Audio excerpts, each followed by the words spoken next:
மந்திர ஜோசியம்.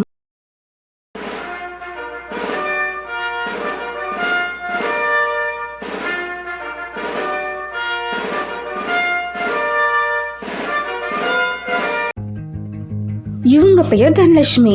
இவங்க பெயரை கேட்டாலே தெருவே நடுங்கும். அப்படி ஒரு அடாவடியான ஆளு. இப்படிப்பட்ட தனலட்சுமி தான் மகன் காதலிச்ச காரணத்துக்காக தனக்கு கொஞ்சம் கூட விருப்பமே இல்லாத ரஞ்சினியை கல்யாணம் பண்ணி வச்சுட்டாங்க. ரஞ்சினி வேண்டான்னு தனலட்சுமி ரகு கிட்ட எவ்வளவோ சொல்லி பார்த்தாங்க. ஆனா அவன் ரஞ்சினியை விட்டு கொடுக்கவே இல்லை. இதுக்கு மேலேயும் நம்ம பிடிவாதமா இருந்தா ரகு நம்மள விட்டுட்டு போயிடுவாங்கிற ஒரே ஒரு காரணத்துக்காக வேற வழி இல்லாம ஒத்துக்கிட்டாங்க. ரஞ்சினி அந்த வீட்டுக்கு மருமகளா வந்துட்டாலே தவிர தனலட்சுமியோட மனசு ரஞ்சினிய மருமகளா ஏத்துக்கவே இல்லை. மேனேஜர் இன்னைக்கு 8 மணிக்கெல்லாம் வர சொன்னாரு. ஆனா வீட்லயே 8:30 ஆயிடுச்சு. ரஞ்சினி, ரூம்ல இருக்க ப்ளூ கலர் ஃபைல் எடுத்துக்கிட்டு வா. இதோ வரேங்க. ரஞ்சினி, வெந்நீரை கொண்டு போய் பாத்ரூம்ல சீக்கிரமா ஊத்து. அத்தை, இந்த ஃபைல் அதை அப்படியே வச்சுட்டு போயாண்டி. ரஞ்சினி ஃபைலை வச்சுட்டு போன உடனே தனலட்சுமி வேணுனே தண்ணியை ஊத்திட்டாங்க. ஐயோ, ஃபைல் நனைஞ்சிருக்கே. ரஞ்சினி, அங்க என்ன பண்ணிக்கிட்டே இருக்க? என்னங்க, கிச்சன்ல வச்சிருந்தப்ப ஃபைல் நனைஞ்சு போச்சுங்க. ஏற்கனவே ஆஃபீஸ்க்கு லேட் ஆயிடுச்சு. இதுல ஃபைலை வேற நினைச்சு கொண்டு வந்துருக்கியா? உனக்கு கொஞ்சம் கூட பொறுப்பே இல்லை ரஞ்சினி. ஃபைலை தூக்கிட்டு உன்னை யாரடி கிச்சன் பக்கம் போக சொன்னது? இதுக்கு தாண்டா சொல்றது. பெரியவங்களா பார்த்து கல்யாணம் பண்ணி வச்சிருந்தா வந்தவ உன்னை புரிஞ்சுக்கிட்டு நடப்பா. நீயா தானே தேடி கண்டுபிடிச்ச. நீ ஏன் அனுபவி. நானும் பொறுப்போட நடந்துப்பேன் அத்தை. நல்லா நடந்துப்ப. உன் லட்சணம் தான் இப்பவே தெரியுதே. சாப்பாடெல்லாம் ரெடி ஆயிடுச்சா? என்ன சமையல் இன்னைக்கு?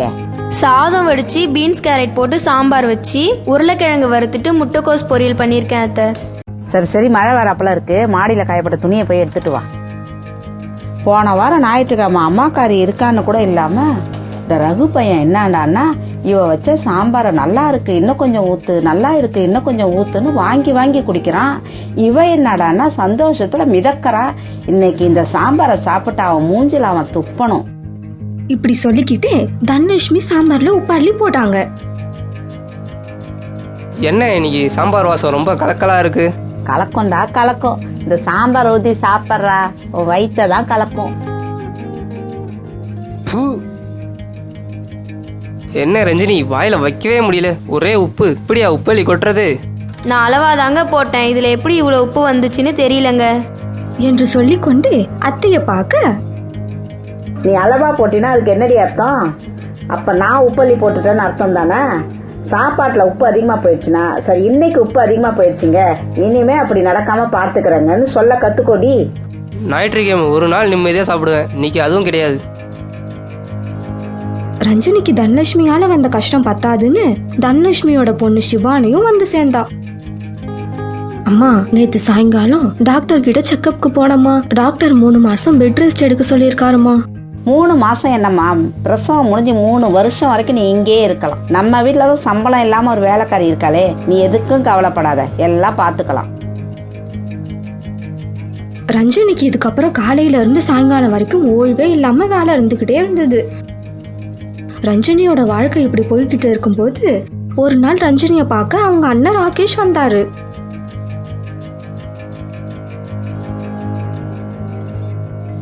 என்னென்ன திடீர்னு சர்ப்ரைஸா வந்து நிக்கிற? ஒரு போன் கூட போடல.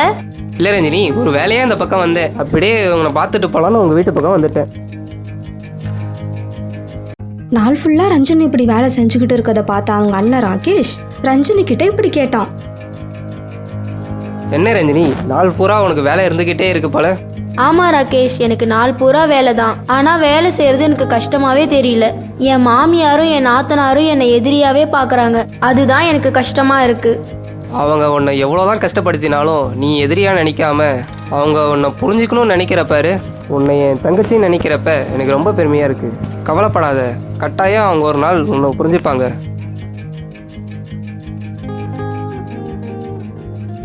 என்னடி ருக்கு, இவ்வளவு வேகமா எங்கடி போயிட்டு இருக்க?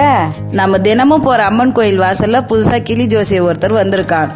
அவரை பார்க்க தான் போய்கிட்டு இருக்கார். ஏண்டி, தெருவாதான் கிளி ஜோசியர் தெரிஞ்சுக்கிட்டு இருக்காங்களே, அவங்கள பார்க்க ஏண்டி இவ்வளவு அவசரமா ஓடுற? அதிசயமா இருக்குக்கா. பொதுவா கிளி ஜோசியனா நம்ம சொல்ற பேருக்கு தான் சீட்டு எடுத்து கொடுக்கும். ஆனா இந்த ஜோசியர் கிட்ட இருக்க கிளி சொல்ற பேருக்கெல்லாம் சீட்டு எடுத்து கொடுக்காதான். எத்தனை பேர் போய் நின்னாலும் கிளி யார் பேர் சொல்லி கூப்பிடுதோ அவர்களுக்கு மட்டும்தான் ஜோசியம் பாப்பாராம். என்னடி இது அதிசயமா இருக்கு, ஒரு நிமிஷம் இருடி நானும் வரேன்.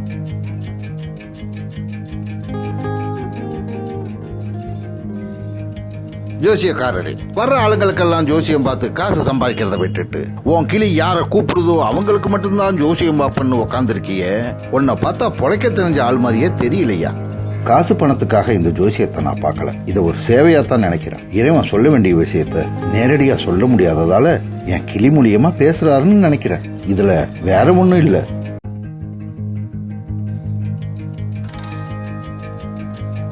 வாமா மீனாட்சி, வெளியில வா. வெளியில வந்து வந்திருக்கவங்களை பாரு. வந்திருக்கவங்கள யாருக்காவது சொல்ல வேண்டிய செய்தி இருந்தா அவங்க பேரை சொல்லி கூப்பிடுமா. தனலட்சுமி, தனலட்சுமி இங்க வா. இதுல தனலட்சுமி யாருமா? வாங்க, வந்து இந்த சிலை மேல கைய வைங்க.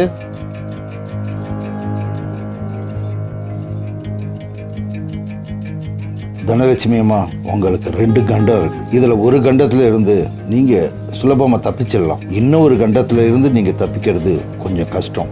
கண்டமா? என்னையா சொல்றீங்க? நான் யாருக்கும் எந்த தப்பும் பண்ணலையே, கொஞ்சம் தெளிவா சொல்லுங்க ஐயா. உங்க வீட்டுல ஒரு கரு வளர்ந்துகிட்டு இருக்கிறது உண்மையா? அந்த கரு உருவான நேரம் உங்களுக்கு போதாத காலம்.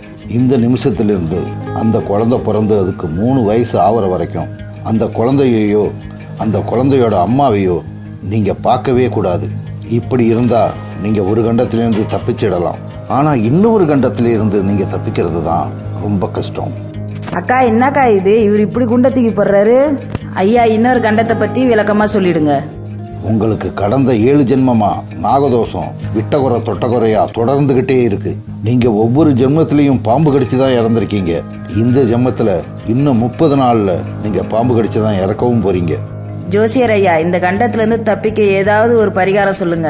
உங்களுக்கு பணம் எவ்வளவு வேணுமானாலும் தரோம். பல காலம் முனிவர்களால் கையாளப்பட்ட நாகதோஷ மந்திரம் ஒன்று இருக்கு. ஆனா அந்த மந்திரம் தெரிஞ்சவங்க நிறைய பேர் இப்ப இல்லை. அப்படி அந்த மந்திரம் தெரிஞ்ச யாராவது இருந்து அவங்க இந்த 30 நாளும் உங்களுக்காக பூஜை பண்ணாங்கன்னா நீங்க உயிர் பிழைக்க வழி இருக்கு. பூஜைன்னா சாதாரண பூஜை இல்லை, மிக கடுமையான பூஜை. காலையில 4 மணிக்கெல்லாம் எழுந்திருச்சு குளிச்சு அந்த நாகதோஷ மந்திரத்தை சொல்ல ஆரம்பிச்சாங்கன்னா சாப்பிட்ற நேரம் தூங்குற நேரம் தவிர மீதி எல்லா நேரமும் அவங்க அந்த மந்திரத்தை மனசுக்குள்ள சொல்லிக்கிட்டே இருக்கணும். அப்படி யாராவது கடுமையான விரதம் இருந்து 30 நாளும் பூஜை பண்ணா நீங்க இந்த கண்டத்துல இருந்து தப்பிக்கலாம். ஐயா, எனக்கு 2வது கண்டத்துல இருந்து தப்பிக்க வழி சொன்னதுக்கு நன்றி. உங்களுக்கு என்ன செய்யணும்னு சொல்லுங்க. எனக்கு இப்பெல்லாம் எதுவுமே தேவையில்லைம்மா. இன்னையிலிருந்து 30வது நாள் பகல் 12 மணி வரைக்கும் நீங்க உயிரோட இருந்துட்டீங்கன்னா என்னை வந்து பாருங்க. அப்ப எனக்கு என்ன வேணுமோ நான் உங்ககிட்ட கேட்டு வாங்கிக்கிறேன். அப்புறம் இன்னும் ஒரு முக்கியமான விஷயம், உங்க வீட்டுல கருவை சுமந்துகிட்டு இருக்க பெண் உங்க மகளா இல்ல உங்க மருமகளா? என் மகதான் ஐயா. அப்ப அந்த பொண்ணுகிட்ட இந்த கண்டத்தை பத்தியோ பரிகாரத்தை பத்தியோ நீங்க எதுவுமே சொல்லக்கூடாது. அப்படி அந்த பொண்ணுக்கு இந்த கண்டத்தை பத்தி தெரிய வந்துச்சுன்னா நீங்க செய்யற எந்த பரிகாரமும் பலன் இல்லாம போயிடும். கண்டிப்பா சொல்ல மாட்டேன் ஐயா. 3 வருஷம் வரைக்கும் அவளுக்கு தெரியாம பாத்துக்கிறேன் ஐயா.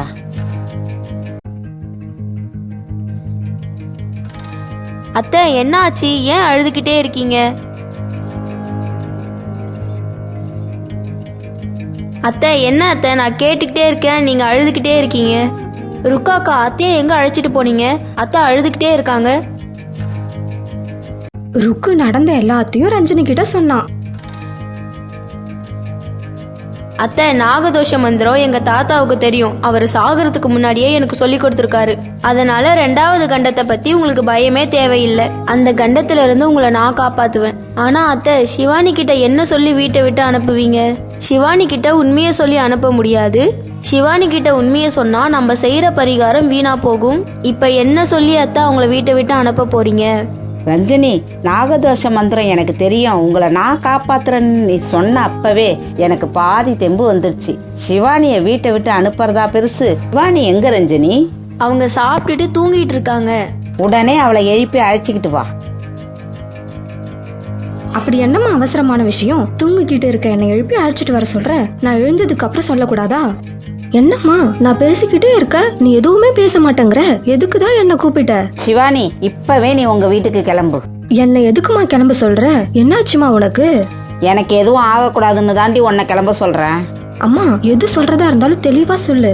சொல்றேன்டி சொல்றேன். ரெஸ்ட் எடுக்கலாம்னு தான் நீ வந்திருக்க. ஆனா என்னாலெல்லாம் உனக்கு வேலை செஞ்சுட்டு இருக்க முடியாது.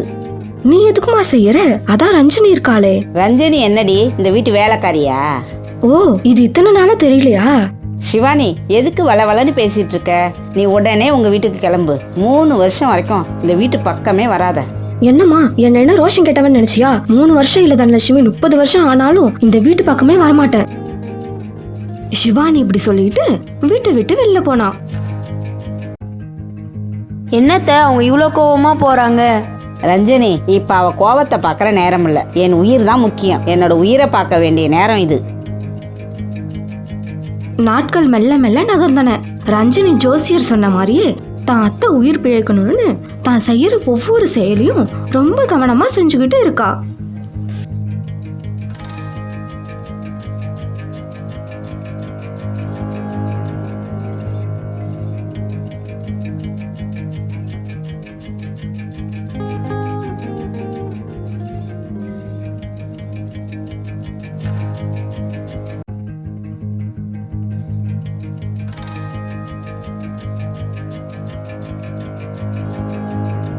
நூத்தி 8 சுத்து சுத்தியாச்சு, வாங்க அத்தை போலாம்.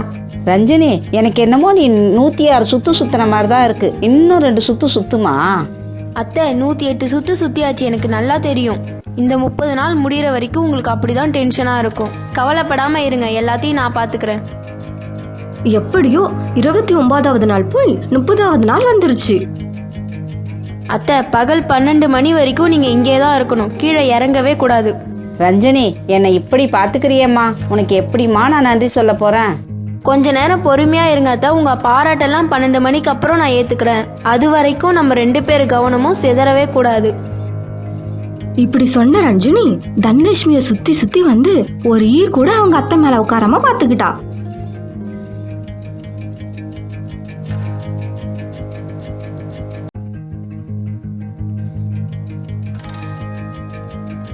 அத்தை 12 மணி ஆயிடுச்சு, நம்ம ஜெயிச்சிட்டோம். கீழே இறங்குங்க, நம்ம ஜோசியரை போய் பார்த்துட்டு வருவோம். வாங்கம்மா வாங்க. நீங்க அந்த தனலட்சுமி தானே? ஆமா ஜோசியரே, நான் தனலட்சுமி தான். 30 நாள் கழிச்சு பகல் 12 மணி வரைக்கும் உயிரோட இருந்தா வாங்கன்னு சொன்னீங்க. வந்துட்டேன் ஜோசியரே, வந்துட்டேன். இதுக்கப்புறம் என்ன ஆகணும் சொல்லுங்க. அன்னைக்கு வச்ச மாதிரியே அந்த அம்மன் சிலை மேல கையை வைங்கம்மா. தனலட்சுமி அம்மா, இனிமே நீங்க சந்தோஷமா இருக்கலாம். உங்களுக்கு இனிமே எந்த பிரச்சனையும் கிடையாது. சாதிச்சு காட்டிட்டீங்க. யாரை எதிர்த்து? அந்த விதியவே எதிர்த்து சாதிச்சு காட்டிட்டீங்க. ஐயா ஜோசியரே, சாதிச்சது நான் இல்ல, என் மருமக தான் சாதிச்சா. ஆரம்பத்துல அவளை நான் எவ்வளவு கொடுமைப்படுத்திருக்கேன். ஆனா அவ எதையும் நினைக்காம என் உயிருக்கு ஆபத்துன்னு கேள்விப்பட்ட உடனே எனக்காக எவ்வளவு கஷ்டப்பட்டா தெரியுமா? நான் இப்ப உயிரோட நிக்கிறேன்னா அதுக்கு காரணம் ரஞ்சனி தான்.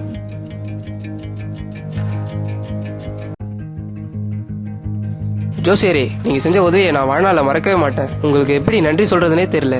இதுக்கு நன்றி எல்லாம்? ஒரு குடும்பத்தை நல்வழிப்படுத்த இந்த மாதிரி பொய் சொல்றதுல தப்பே கிடையாது. கவலையே படாம வீட்டுக்கு போ. உன் தங்கச்சி இனிமே கடைசி வரைக்கும் சந்தோஷமா இருப்பா. இந்த கதை உங்களுக்கு பிடித்திருந்தால் லைக் பண்ணுங்க, ஷேர் பண்ணுங்க, சப்ஸ்கிரைப் பண்ணுங்க.